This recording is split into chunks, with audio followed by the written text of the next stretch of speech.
Good evening. Today is Saturday, January 28th, in 2023.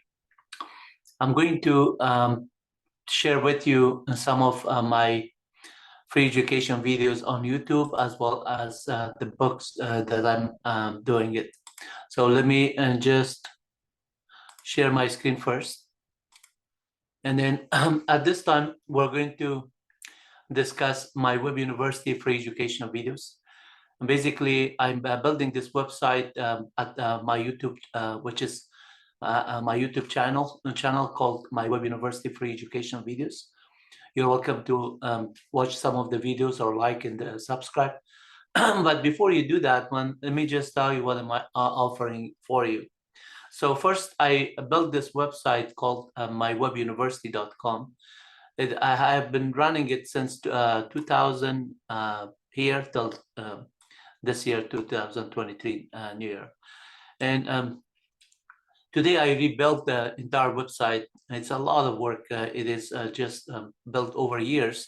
But as you can see that I have built this website fresh. So if you go to the second page by clicking on the right side here, the next arrow key, you will be presented with this, the direct path to Linux Ubuntu. I call it the direct path because I'm teaching you a practical way to just learn Unix, Linux, shell programming, operating system like Windows, Mac, Linux, and then Windows, I mentioned already. And then at the same time, PowerShell, Python, command line, shell script, command line, Windows, and a lot of other things. So C, C++, and you will be seeing a lot of videos here that I have posted here already. And most of you guys are making some good comments, and I'm just updating it based on your comments and get to help you out more. Why am I saying that I will help you out? The reason is that basically, if you look at the book, if I go to the preface, God bless my late brother, Dr. Amanullah Lutfi.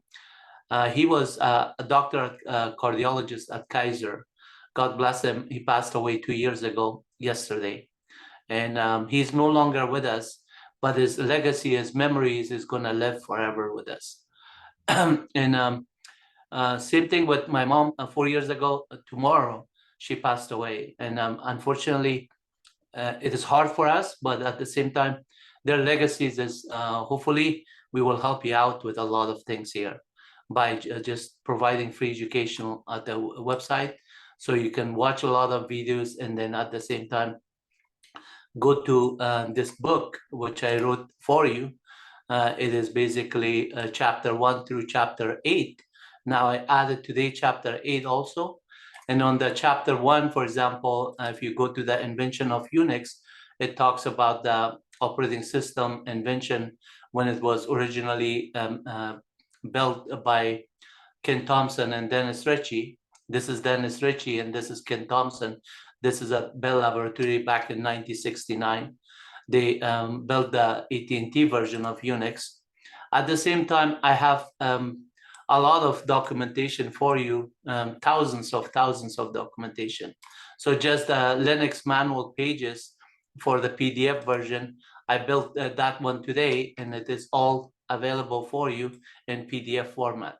As you can see that the Linux, this is more than 6,600 technical documentation of Unix manual pages that previously I had it in HTML format.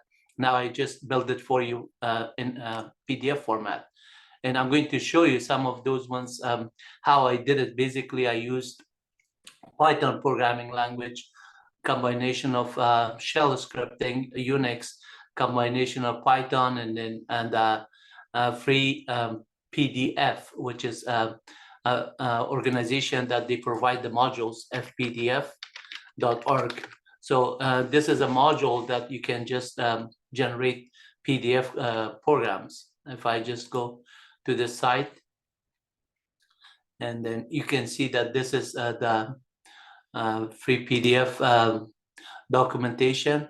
This is all in PHP, but I built it on Python.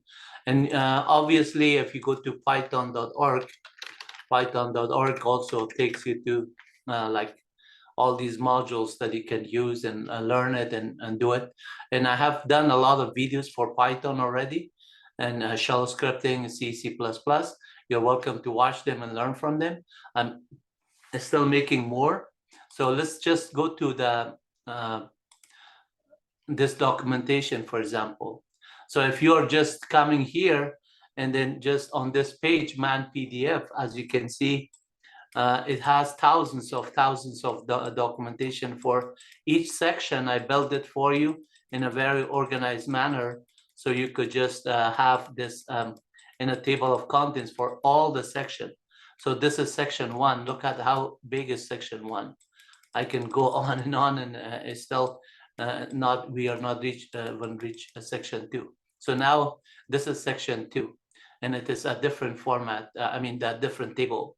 So each one of them, like if you click on it, you will get a PDF file for it that I converted the HTML, actually the man pages in HTML format here. You can see, you can just go in and read the entire Linux manual pages in a very nice format. So this is just one example that I was showing you here. You can do like this is section, let's see, section 3 is here. So if you look for section 3, for example, let's say I'm interested on a printf statement of section 3. You can click on printf statement here. You see fprintf, asprintf, all of other ones. So 2 of 19 of them were found. And then if I just say fprintf.3, then it will just see if there's any one. But here is the section 3 of printf statement. And then actually this is section 1. So if I just want to open section 3, then I just have to do here, or just go on the table of contents and just click on the right file, print f.3.pdf. And this is, as you can see, it shows up all the C library header files and then the function fprintf statement. So similarly, if you're interested, like for example, putS.3, and so you could do a put slash putS.3, and then that would just give you the putS string on function. The header files is standard io.h, and then fputC and so on are there. And this is the entire manual pages, as you can see. So if you go back to the index.html file here, which is that one also through Linux automation, I generate the entire table writing a shell script.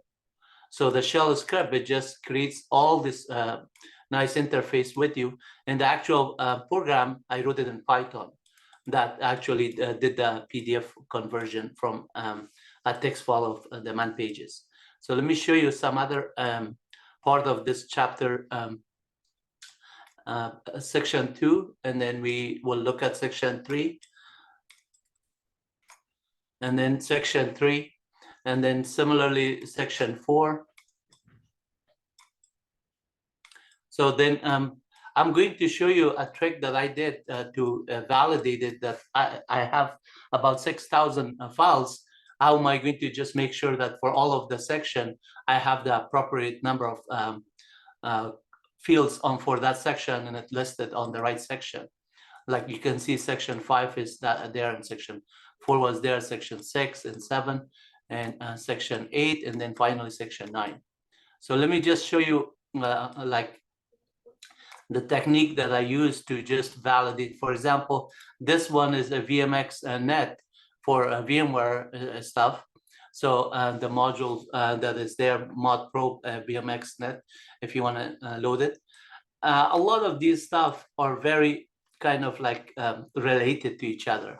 So once you understand like ED for editorial, and then later on, you might see the man pages for that one to just look for sed and VI and VIM and other ones, or Emacs. So a lot of the commands that you're learning here is very similar. Makefs file system. So if you're looking at file system to do it, you just click on the button and read it, and then the manual pages are all there with examples and everything. You create file system on the Linux and just learn it here. So it's a lot of it, and a lot of it I have already built the videos on it, like this one, chapter 4, advanced level, chapter 4 of part 8 of 8. There's part 1 through part 4, and if you go to my book, actually, the entire video is already posted. So MyWebUniversity, you just go to MyWebUniversity.com, and as you go there, you can see, for example, a lot of these videos are available for you. At the same time, in a very nice formatted table, you can see that it is all kind of redesigned today. So if you look at this one and then say, okay, I'm learning chapter 4, let's say, advanced Unix, Linux. Wahid, can you tell me what do you offer on this website that I do? Basically, on this website, this book is available, and you can just use this book online to learn Linux on my operating system, on my web server, on my cloud. You don't need to install Linux. You don't need to install Ubuntu. You don't need to install Linux or containers like Docker or VMware or something. You don't need any of that one. You just need a browser. Visit my website, go to chapter 4 if you're an advanced person, and say, okay, what are you offering on chapter 4? On chapter 4, as you can see on this table, I have about 88 columns altogether. 88 fields. All of these ones are one Unix command. So if you click on the user add, I'm showing you how a user add by examples. You could learn it and practice with it. At the same time, if you just say, no, I want to just watch the video so I can learn it. Here's chapter 1, part. This one is part 1. The second one is part 2. The third one is part 3. And the last one is part 8 of 8. So when you look at these videos, I have already made all part 1 through part 8 within this session. So if you're looking from G-Core, watch this video. Part 4 of chapter 4, part 8 of 8. This will teach you the entire advanced stuff from part 1 through part 8, which are about 88, 11 times, 11 columns and 8 rows. So about 88 ones, 88 number of commands. But in each command, when you click on it, like LSOF, you just will learn the syntax here. And then sometimes the example, sometimes I say, okay, let me show you on the manual pages. So the manual pages, previously I wrote this one. You could just actually get the manual pages online for you for free. So you don't need to buy books. Whether you are learning Python, C, GCC, or anything, you just come in here on my site, you type in, say, give me GCC manual pages. And it will just, instead of LSOF, it will just give you GCC, as you can see here. And then if you're looking at, let's say, Python or Python 3, then you just type in Python 3, and then you will get the manual pages for Python right here. So as you are learning it, you can just go up and down here and read it. Very nicely formatted. But at the same time, if you say, Wahid, this is cool. We used to have this one. It's nicer looking now. But can you show me something like this on a PDF format? So I say, yeah, this is actually also available for you at MyWebUniversity. My website, I just did it. So just come in here and say man_PDF. So this will just give you the entire manual pages. And if you're looking for something like GCC that we look, Control F here, GCC, and then search. And then it says found 2 of 25. So you keep looking for the one that you are interested in, and then the one that you want is just click on it next. Say GCC, for example, here. And then when you see GCC by itself, then that's the one that GNU C collection compiler. And if you see the C++, it's G++. So right here, GCC is the GNU C collection compiler, and this is the manual pages section 1, and right here it says GCC section 1, GNU project C compiler, You read it and then you understand it. You're going to write your source code in C and then compile it. And if you're looking for C++, just go here. I mean, you could do a Control F search for that one also, but G++, since they're in the same section, it did not find the ++ because of the name.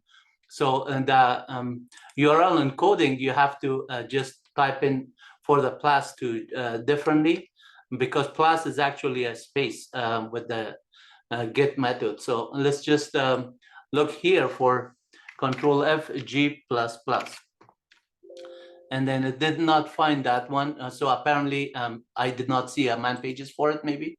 That's why it did not find it, but GCC and G++ is the same. So if you're looking at, on a Linux machine, clear your screen, say man G++, that would give you the GNU C compiler collection. It's the same thing as you're typing man and GCC. So when you're doing here on the GCC, it found it and we searched it already. So that is how you do that one. And if you're interested on something else, like for example, let's say we're doing a calendar command.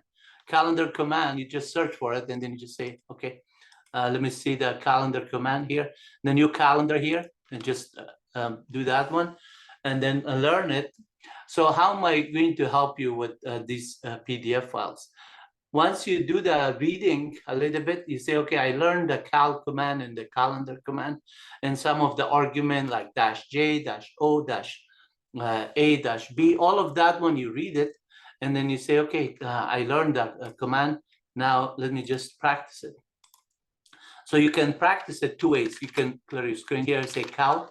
It will do cal -J, cal -B5, cal -A, B5 meaning show me 5 months before. 5 months after or 12 months after, you will get everything up to, since it's January 2024 would be there. And if you want to see 5 more, you just do 5 more. It will just say start from January 23rd and then ends that one.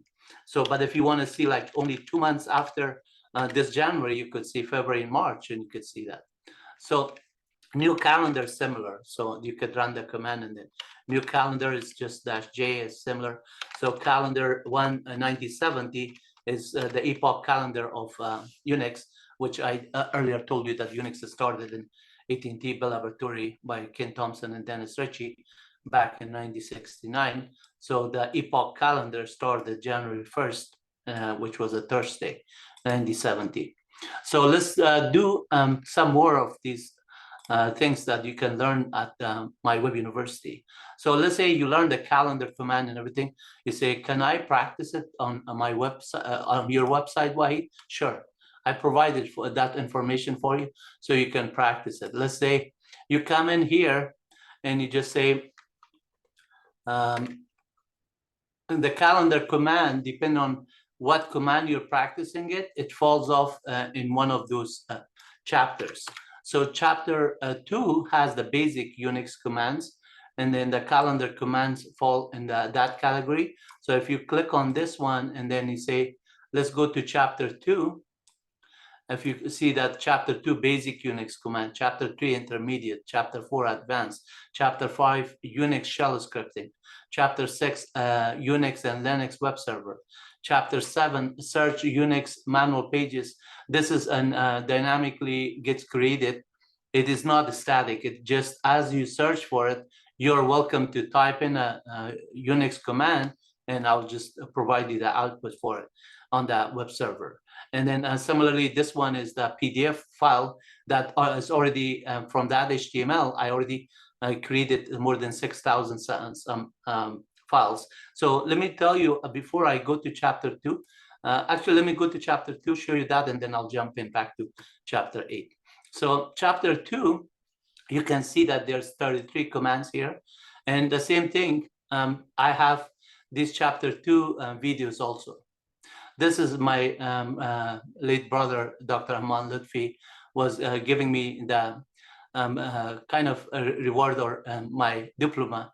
When I got my master's degree from Cal State Fullerton back in 1978, he wanted to celebrate it, God bless him, at home with me. that's what happened there. So his great memories are always going to shine on us, and he is in heaven. God bless him, and his memory, his legacy will survive with us, and hopefully you guys are going to learn a lot of the things that I'm offering here, and you will just do the same favor to other peoples in the world. When you have nobody lives forever, we all are someday are going to pass away. So I don't want to just learn all of these things and just take it with me to the grave. I want to just transfer the knowledge, and you're welcome to just use this kind of documentation and read it and understand it. And if you have questions, just do it on my weekends and at time that I have on holidays and vacations. I just like to help people. So, and just do your best. You're going to do great for your family, for yourself, and for the community around you, and eventually the country. So let's just look at the chapter 2 for the calendar command. So if I go here, and I can also directly go to chapter 2 and then just come into that page. So on chapter 2, if you look at it, there's a calendar command here. And then I'm showing you a lot of examples as if you're sitting in front of a Windows machine and running Unix machine. So this is Linux and Unix are similar. About 80% of them are similar commands. And then only the configuration files and other ones are different. So whether you type in on Linux machine or Unix, calendar command will do the same thing. So here, if I just click on calendar, then my program is going to just a Python program is going to just parse this information, and it says, oh, your command was calendar, and here's the output. So if you just go back here and say, great, I learned the calendar command on manual pages, now I can practice it. So let me see if I can look at calendar 2nd, 1998. And that's February of 1998, and right here is the output. If you just change this one and you say, I know Unix command, let me just do ls minus plus minus L. So if you do this one and the commands are valid commands, most likely I'm going to run it and I'll show you the output here. But if the command has something to do with security, then I'm not gonna authorize it. And if, for example, let's say you wanna just say, I'm a hacker, let me just hack this site, RM this, and then say, delete everything that is on this side, and then it just says, no, you cannot do that one. You're not authorized.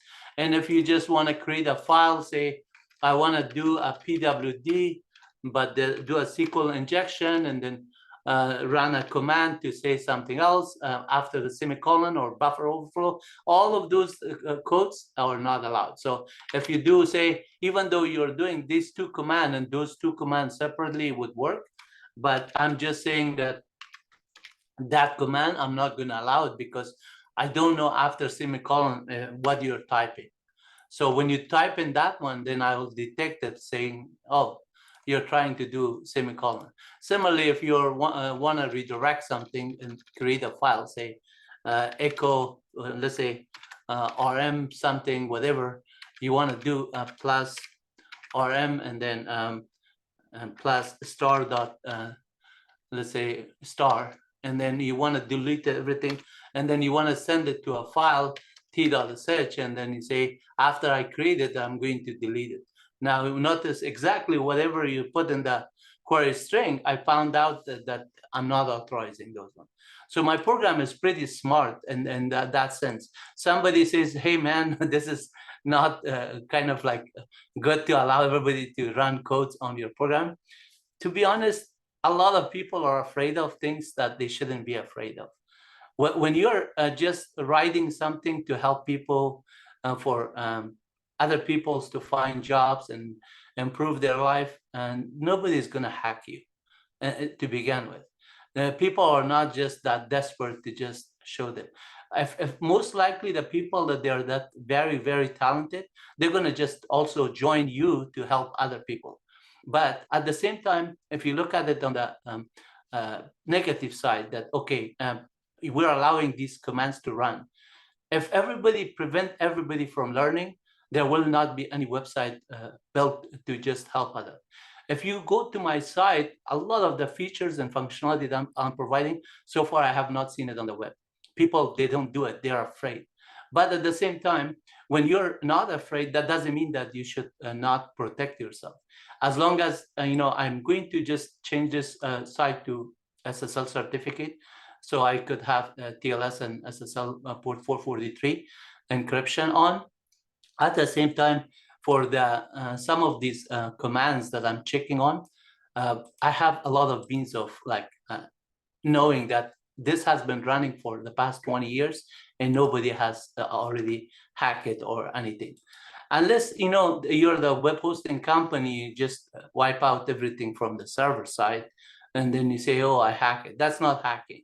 If you just go there and find a loophole here, then I like to learn it and saying that, okay, yeah, that was something that I didn't think of. This other person knew it. That is also going to help other people knowing this.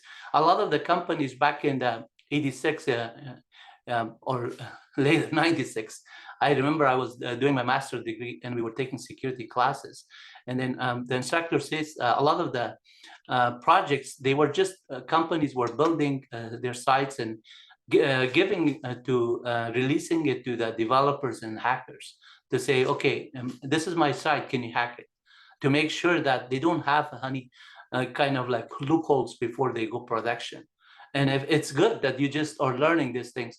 The worst case scenario is that this site is down, I could just restore it from backup the next hour. And it's not a problem. So here I already made backup of it. You can see that my backups are there. I'm going to download that one, and then I will have a backup as of all the changes that I did today. So how long is it going to take me to restore? Maybe 5 minutes.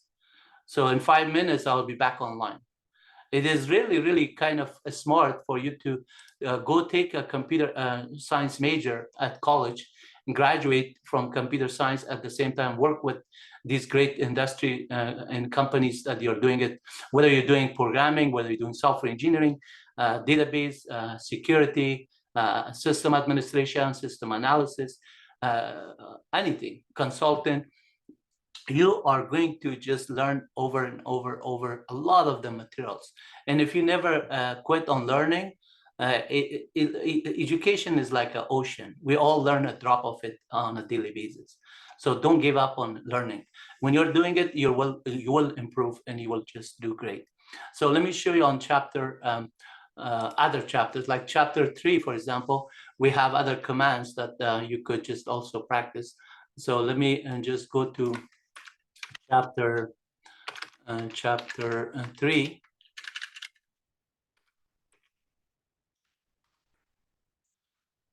And on chapter 3, you can see there's a lot of commands. So for example, change mode, change ownership, and password. Some of these commands, I'm not authorizing for people to just come and run the change mode command or change ownership.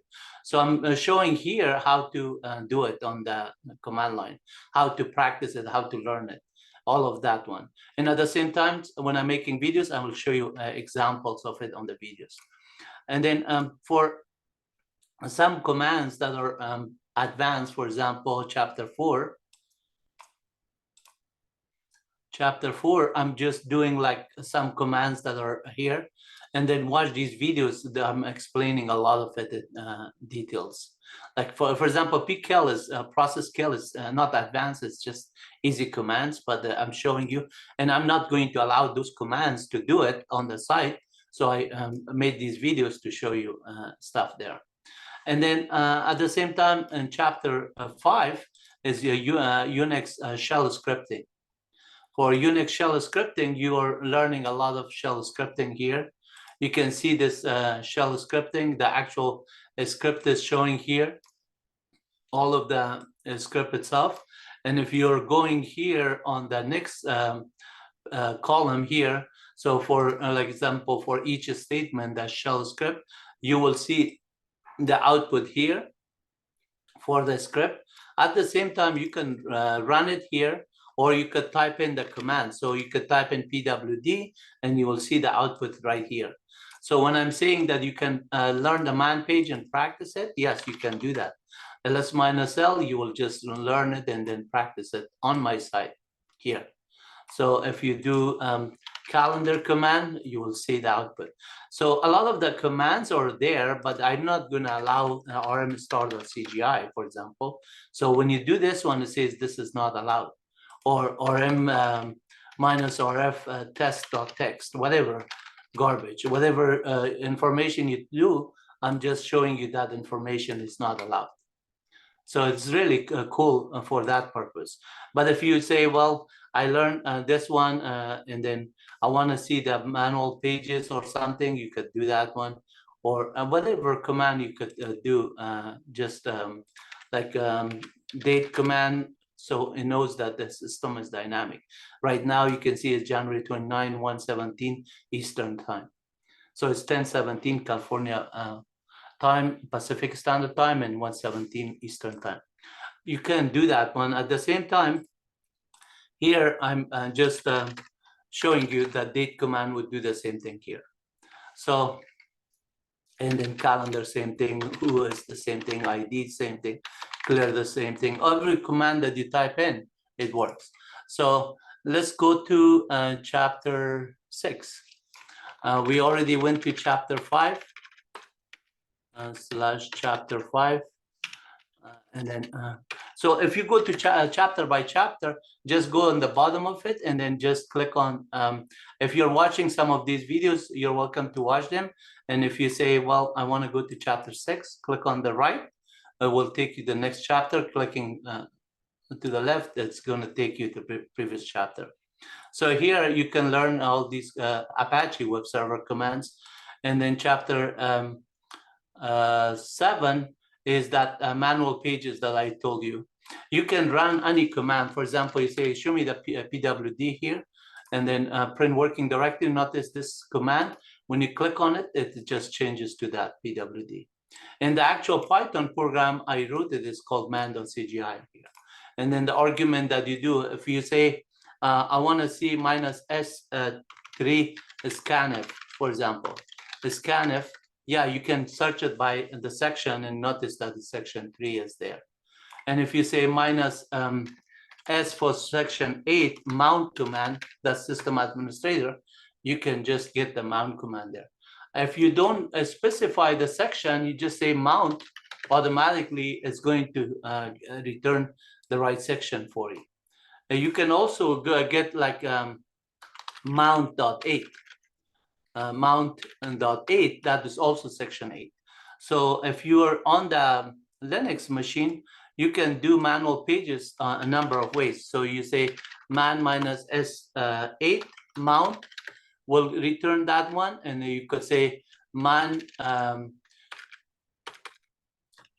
mount.8 would do the same thing, and mount by itself would give you the same thing.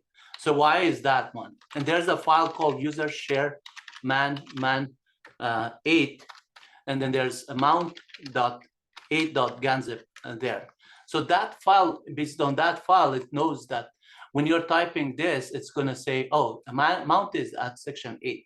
So under this section 8, if you do a listing, notice all of them are section 8. Similarly, if I look at the section 3 for the header files, so all of the section 3 are header files. Similarly, if you go section 1, it's all Unix command, and that's section 1. So if you do a man printf statement, that's section 1. By default, you can see section 1 here, section 1 here. And then if you do man minus S1, would also give you section 1. If you type in man printf section 1, that would also give you this. But if you just do man minus K printf by keywords, then you could see that for both section 1 and section 3 are there. So this is section 1, which is the Unix commands, and the section 3 is the C header files for standard IO library. So man minus S3 printf statement would give you the section 3, as you can see here. It's from the standard IO.h from C library. So we looked at the man pages. Now I'm going to show you here that page that I said I built it today, and then it's all available for you. How many thousands of files are there? Let me show you how. Man underscore PDF. When you do automation, Linux, Unix, Python, Windows, anything, you have to do some sort of validation to say, okay, you wrote that script and that script actually created these files. And then let me just validate it to make sure that many files are there. So you can see that at the bottom, section 9 has only one command. So let's just validate that one to see it's actually that many or more. So I'm going to put this one on the side here and then export $. I'm sorry, PS1 is equal, I'm going to just say a pound, that's it. Because I'm logged on as root, I'm going to make sure that I understand that I'm as root. So now my prompt shell PS1 is changed, and if I say echo $PS1, that would just show that I just set it to that. But what am I doing here? I'm doing on this one, I'm gonna go to user share man pages, and then I do the ls here, pwd, and then ls here. You can see a lot of files there, but what I'm interested is the man section 9. So I'm already there. You can see there's only one command, and that's the one that we want. So if I go to section 4, for example, man 4, sorry, let me just clear the screen here. And then I go ls -l man 4. And you can see that it's that many files here. And then if I just want to say, without actually looking at it, I want to see exactly how many are there. So if I say word count -l, clear a screen, and then do this command, it says, okay, on this directory of man 4, let's do cd to man 4, and then pwd, and then I say ls -l word count -l. So it shows 54, but actually it is 53 files. How do I know that one? Do a grep -i -v, and then say total, because there's a listing of the total also. Now it's only gonna show you there's 53 of them. So if you just do ls -l and 5 more, notice on the top it says this total. But if you just do clear screen and do this command, let me put this one on the side here because it's blocking my view. So here, if I just do a word count, it says there, but then notice if I just don't do a word count, I type in more, this time I don't see the total because I grep out the total. So it is 53. So let's see if there's 53 on that section 4 here. My program should have on chapter 4, I mean, the table of content for section 4, I should have only 53 of them. And we counted. There's 4 rows, 1, 2, 3, 4, 5, 6, 7, 8, 9, 10, 11, 12, 13. 13 times 4 is 52 plus 1 is 53. So here, if you look at that next section that was small here, we can just validate this one. There's 2, 4, 6, 8. Altogether 8 commands. So on man section 8, I should have, in section 6, I should have only 8 of them, and it's 8 of them. You can see here 8, and right here is 8. That's how you validate your script. So when you write automation, it is really cool. And then you can just do this one. So we looked at the man PDF, and if you want to just open one of them, like fig list, and then you say, okay, fig list is going to list the font for fig list. You could just learn it, and then say, okay, that's great, I learned that one. Let's just see if there's another command with figlet. So you can see figlet is somewhere here, figlet, and then you say, okay, that's good also. Let's just write some banners with figlet. And then you could also do a show fig fonts, and then you will get it. And then figlets is also here. So you could just read the PDF file and learn the examples. And I'm browsing so fast because I want to save time to cover enough. But when you slow down and refresh rate is going to be nicer, so it looks nicer. Here, let's go to the Figlet. So you could say Figlet -F and then say banner and say my web university free educational videos. So you could say that one, and then it will just write that on my web university free educational videos, and then say banner is for all. You could see whatever you type in there, and if you just change that one to a Figlet -F banner, and then you could get the same thing here. And then if you want to do say which show fig fonts that is available for you, so clear the screen. Show fig fonts is gonna show you all the fig fonts available to you. Sorry, show fig fonts. So you type in show fig fonts, and that would just show all the fonts there. And then you could write a script, I believe I showed you last time, to just say something on all of these fonts. And then notice that there's a column here. So let me just quickly write one for you to say that show fig fonts is going to give you all the fonts. Now I'm going to say grep -I, and then look for this column. So this column is basically showing me all the fonts that is available here. And then I could just say print $1. So this is the separator. I don't need the column. I only need the fonts, and I got all the fonts. So then I say while read font, and then do say banner, just saying one word, say hi or hello. And then we say not banner, actually Figlet -F for font, and then say $, and then we give the font variable. In this case, because I use it here within the while read var there, and then I say here hello, for example. And then if you want to say hello word, that's what you do. And then done here. Notice that hello word is written on all fonts. The bubble is a little bit nicer looking, and then if your screen is too small, you just have to put like a couple of words, so don't put too much. So here, if I clear my screen and do the same thing, up arrow, and instead of this, I just say hi, and then that would just say hi on all the fonts here. So clearing the screen here. So the PDF documentation is very helpful. At the same time, and the man pages are very helpful, so you can learn it and then use it. I'm going to jump into Windows operating system.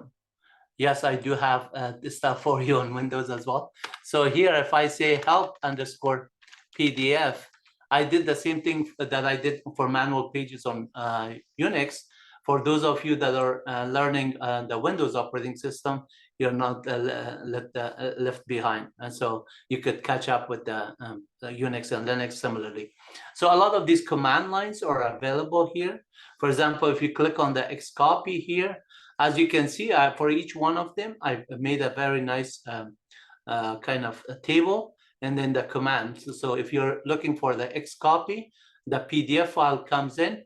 On the background of this one, I made it dark blue. And on this one, because I wrote the Python program just using Python on a Windows platform, this is the list that I generated on the command line using Unix first, and then I put it into a nice table for these fields. So all the commands are there. Then I use the free PDF module. And then this is the constructor, and then I redefine it here as kind of like using inheritance. So this one inherits from the pre-defined class or constructor. So I'm using that one, and then I redefine the header here and the footer here. And then the color dark blue background one, I wrote another program on Python, which might be somewhere on this screen here. I could show you. Let me just go on command line here. So and this one, clearing my screen here, clearing screen here, directory start.py. And then the one that I wrote, let me do directory o:\d/start.py. This would show me the last one that I did. So help PDF, this is the one that I'm talking about, that I just wrote this Python program, dark blue background, 1.py. When you look at the content of that one, not cat type. So let me do a clear screen first, and then type dark blue underscore bg dot underscore 1.py. So this one is at the same time I'm clearing the screen, I'm running this command. You can see this command is basically generating this image file. So when you run this one, it will generate the image file. And just going through this simple program, you can see that I used the pillow module, which is stand for Python image library. So I did an image.new, and then red, green, blue with transparency, A for transparency. And then this is the size of it, the width and height of the thing. You could just, that's a tuple. And then the color attribute, I put 0 for red, 0 for blue, and I mean red, green, and then 25 is for blue, 250, the transparency, and then I just created that file and this one and saved it. So the final image with this one, if I just run this code, Python 3, and it says dark blue underscore background underscore 1.pdf, it basically ran two commands. One is directory listing with white, and the other one is just a directory command. At the same time, it will create this file called this, and then it writes the PDF file. So you can see that when you run this one, .py, this one will run it. And now it did create this file.pdf. So now I have dark blue underscore bg underscore 1.pdf. And then I can just do a start on it or call in Windows. So I can just say call or open it or start. Both of them is going to just open it the same way, whether you type in and start. So now notice that the same thing that I put here, this nice background is put there for me. On the Windows side, on the other hand, the Windows side, I just did a little bit different. What I did, I'm sorry, on the Unix side, Solaris. So on the Solaris here, I wrote two programs here. So let me go to user, sorry, var html clear screen, this -l star dot, I'm going to call it man star. So I have user left cgi bin, ls -l man star dot cgi. So you can see I have a number of them. The one that I am going to show you is this man underscore free pdf underscore 1.cgi. And that one is basically the code that generated those thousands of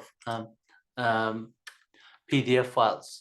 And you can see that it goes there in the list. And then as it gets it parsed, it is going to do it. But then I had to write another shell script to just run this program. And the shell script was called run something here, run man underscore cgi dot sh. This one was a shell script that would go on the web and then use curl to just call the CGI program, passing the command argument based on what is on the manual pages from the man.txt file. So this man.txt file would count -l man underscore pdf.txt. I generate that one, it is 6,772. So if I go user share man question mark, and then say word count -l, it's close to 6,798. But a lot of this one has some directories. So that's why this one, the number is a little bit big. But if I just look at the files that are only .ganzip file, then it's going to be exactly the number and that is matching on this file. So I created this file, and this program used that one and passed it as an argument. Then based on this one, I created, running this program, created the man pages on this other directory, which is called var.html man underscore PDF. So here I created all the PDF files. So let me just do star.pdf, and you can see clear the screen, list minus L, and word count minus L. You can, sorry, where am I? Man PDF list minus L. Yeah, because I did not do a dash L, I did the dash D, LD, that was saying 1. So if I just clear a screen and say PWD list minus LD star PDF, and then you can see there's dash dash, so I have to do and these because some of the files are with those dashes, and since they are with dashes, you cannot just say star. You have to skip those ones with filter and them out like this. And then if I just do a word count on this one, you can see 6,621 aside from the other ones that are there. So, and there's also a file index.html that I use this other program .sh. So let me go to clear a screen, ls minus l, and start right here, cd. So ls minus l start.sh. This program where it says update, let's see, which one is it? Man underscore tables. And then there's one man underscore tables one, because this one has a number of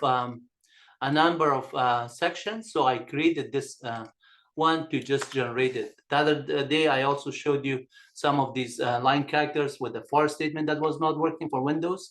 Let me show you how I fixed that one. So here, that is for man pages for Unix.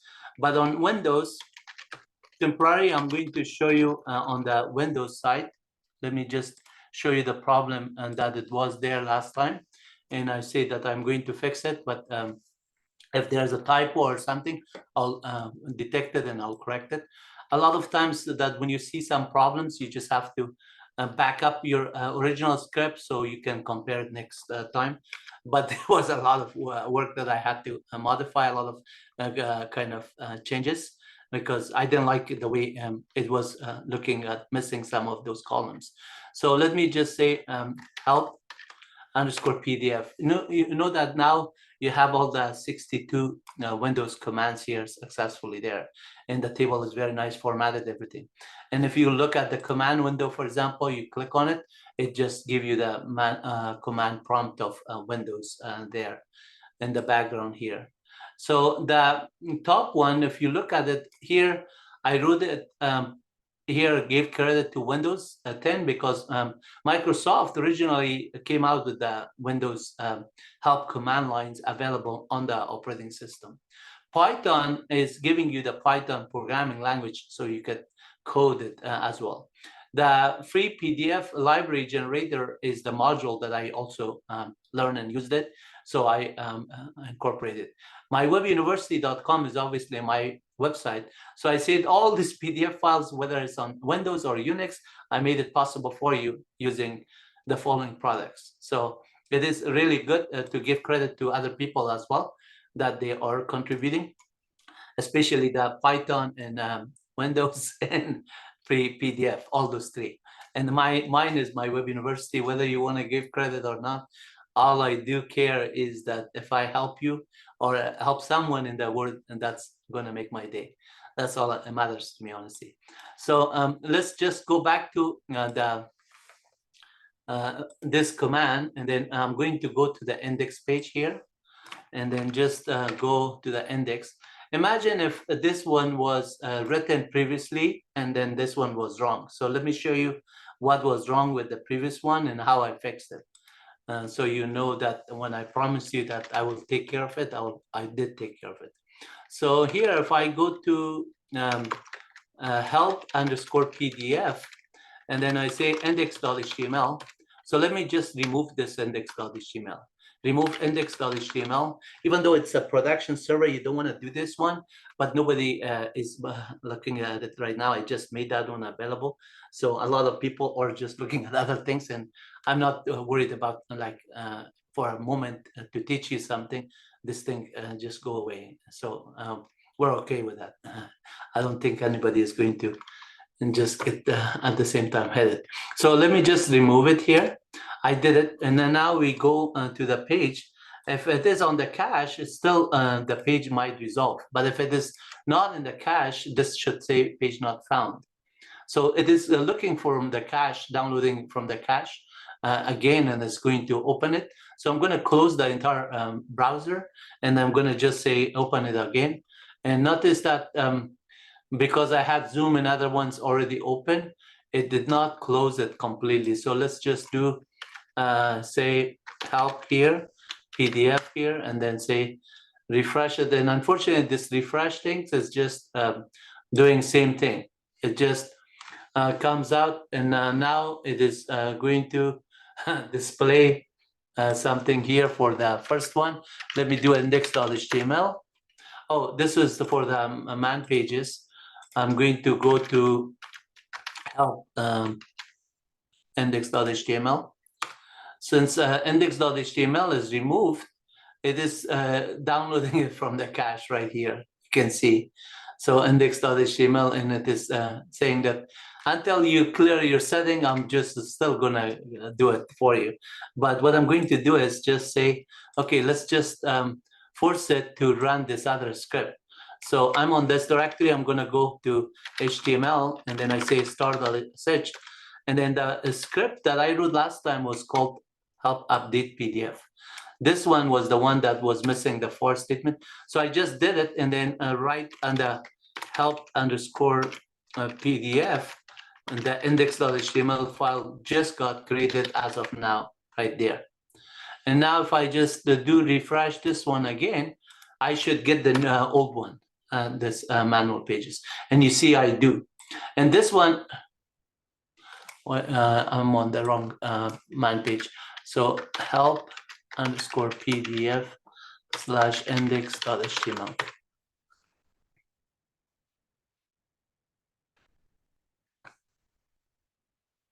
Okay, somehow the browser is caching it, and it is sending it to the other one. Let me see if I could. I don't have another session. Let me close these ones. Sometimes it's like cleaning up the cache. I could clean it also. So I'm going to clean the cache first here. Setting, clear the cache to see if that page is going to respond back to the help of this. Under reset setting, and then I say, go ahead, reset it, that's fine.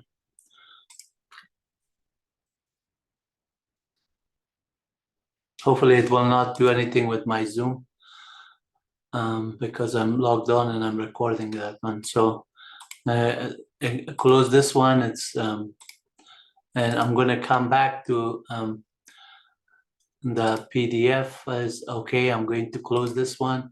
Python, I'm going to close it, and then this one I'm going to close it. This one I don't need to have it. Okay, this is also not needed at this time. So let's just go to Zoom, not Zoom, MyWebUniversity, and then /help underscore PDF / index.html. Okay, so it's trying to reach it, and that site is not showing up here. So I'm going to type in the HTTP in front of it, the protocol, which is port 80. And then I'm going to try to resolve it.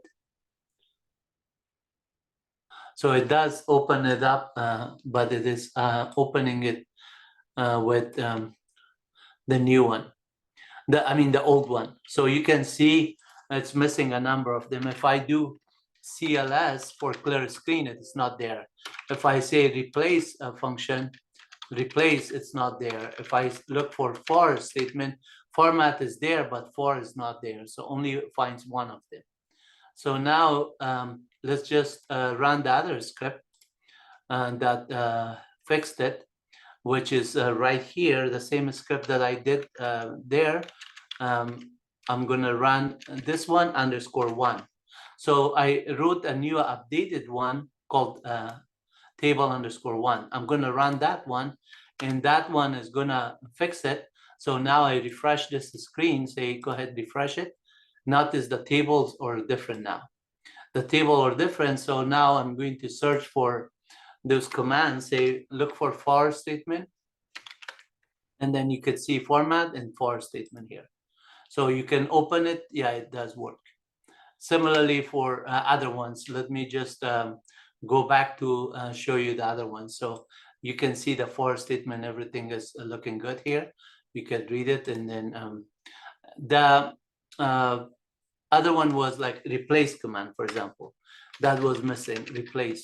So now you can see that altogether there's about 63 commands, and then here is 64 or something. So you just count these ones, and I did the same thing on Windows when you just do help here, and then help command, sorry, help, and then all these commands are there. I put it actually in a file here.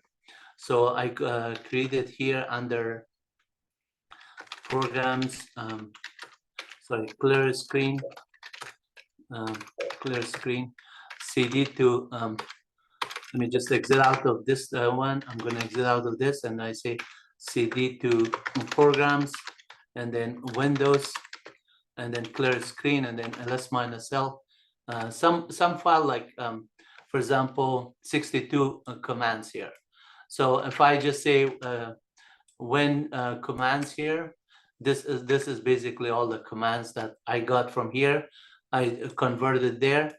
And then if I just do a word count on that one, word count -l, it's 98 because of these spaces. But if I just look at the 62 that I just generated, that one, and then I say cat -n 62 dot, what is it called, dot commands. Dot commands, and you can see that there's actually 62 commands right here, including xcopy. So then I just had to write the program quickly to just make that one into this format. So if you are wondering how did you put it in this format, let me show you how. So here you have this list of the 62 commands here. All the commands are there, and you can see that 62 commands. So if I say word count -l 62.cmds, you can, I'm sorry, clear screen ls -l cat -n 62.cmds. So you know that that is 62 of them. And if you just don't do a -n, you do a word count -l, that's also going to show you 62. Whether you do a -n or not, it will just say word count on it is 62. But how did I put them in this format? So let me show you how you can easily put this one in that format. And then if you're on a Unix machine, you can use the man printf statement. Remember the printf statement I was telling you? You can do that one. So clear screen here, you could say cat 62.cmds, and then you say while read var, put it into a variable first, and say do, and then you say echo, or actually printf statement, this one. You could say printf, and then you say the command name. So in order to just put a list in front of it, you could do that one, and you could just put this one, and then put single quote and $sign var, and then this close, and then comma, and then just putting that one is good enough to just say a double greater sign and say, let's say, for example, call it s.text. So I'm going to, I could call it 62 .text. S for 60 or whatever. You could just say file1 .text. Doesn't matter what you want to name it. File1 .text, and then you could say done. now this f1.txt, file1.txt gets created. So if you look at file1.txt and the content of it, it is there. But let's see that f1.txt is when you do more on it, if they're put together. Yeah, it is really nice. So you edit this one, copy it, and then if you are just on Windows, let's say on a command prompt or Windows command prompt, so open a notepad or just put it on your Python program here, you could just paste it here. And then just say this, and then now close the next one and just put this one into my list. I call it command list. You could just say my list is equal, and now you have the entire list. Easy, cheesy. You can do a lot of these things for thousands of files and thousands of it. Unix and Linux automation and Python programming allows you to do a lot of automation. Try to study computer science, learn these programming languages, artificial intelligence, data science, all of this one all together comes along with each other.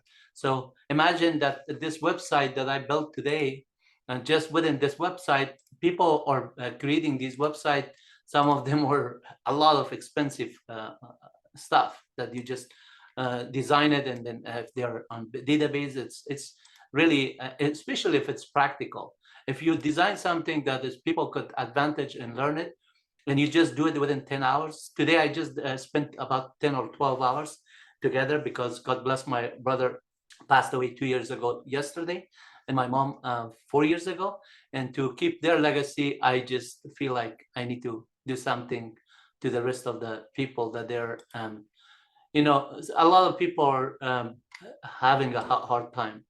And then we are all kind of suffering from time to time, whether it's COVID or economy or something, war or something. We need peace and love to share among everybody. And then God bless you all. Take care. And I hope you learn something, and then just share it with the next person when you learn it. Take care. I think it is time for the day to call it. It's about 10:56 right now. And we will be there again and again. And just make sure that you go to my MyWebUniversity YouTube channel. So youtube.com, make sure that you go there and subscribe, and then start learning. And when you learn something, pass on the knowledge to somebody else. Help out other people, your friends, your relatives, neighbor, cousin, countryman. No matter who, we're all human beings. We should all help each other. God bless you all, and then make sure that you just are taking care of yourself and your family. It is cold now, and thank God we passed the snow. A lot of the toughness is gone now, but we should still be diligent to continue on and help each other. So, and this is the website, MyWebUniversity free education videos on a YouTube channel that you're going to go. And then if you want to learn, just go to mywebuniversity.com, browse on every page that interests you, and just learn. Take care. Bye-bye.